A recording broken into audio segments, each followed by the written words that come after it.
No, we spoke about this last week. Before we start, good morning or good afternoon. We spoke about it last week as well. It's great for me to have, a lot of leaders around me, really helping me. And we had a couple of meetings last week and yesterday as well. It's good to have Dwayne back. It's good to have Flo back.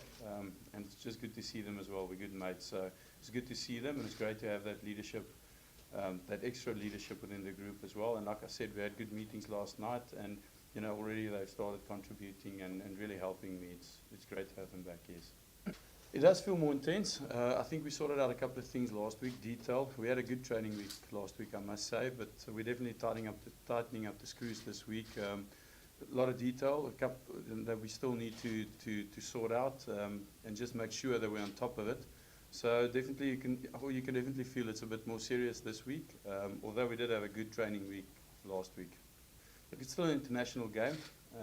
Every single player in world rugby, when you get the opportunity to play for your country, you lift your game. So, they're a very proud nation as well. We know that the guys that will come in will make that step up, and we still don't know their team yet, but every single guy that plays for his country, plays with pride, and especially the Irish. So, it's still going to be a massive test for us.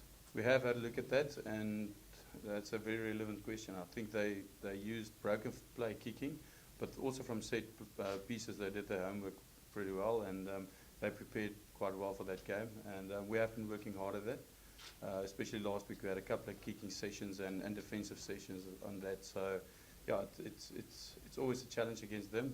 They do their homework quite well, like I said, but we have been preparing for that. We're not going to focus on any specific individual as a threat. Personally, I think he's a great rugby player. We respect him as a rugby player, and I don't think he's got that many info on us as a team. And but he knows the culture, and he can maybe help them with that and help them with their tour. But like I say, we respect him as a player, and we're not going to focus on any one individual specifically, but he's a good player. No, I think it's just we've only had a week, and like I said, it was a very good week. But it's also important to go through those things again, the kicking game, defense, attack, basically everything that we're going to cover again this week. It's going to be good just to tidy everything up again and, just prepare well for the weekend. So if I say detail, it's just running through all of those things again, doing the video work, doing the analysis, and making sure we're on top of everything. I think it's important for the coaches to really identify what's important and focus on that. And they've done exactly that. I also think a lot of the franchises these days do a lot of similar stuff. So I don't think it's something totally new for anyone. So the guys really snap everything very quickly. And as I said, the coaches really did a great job identifying what's important.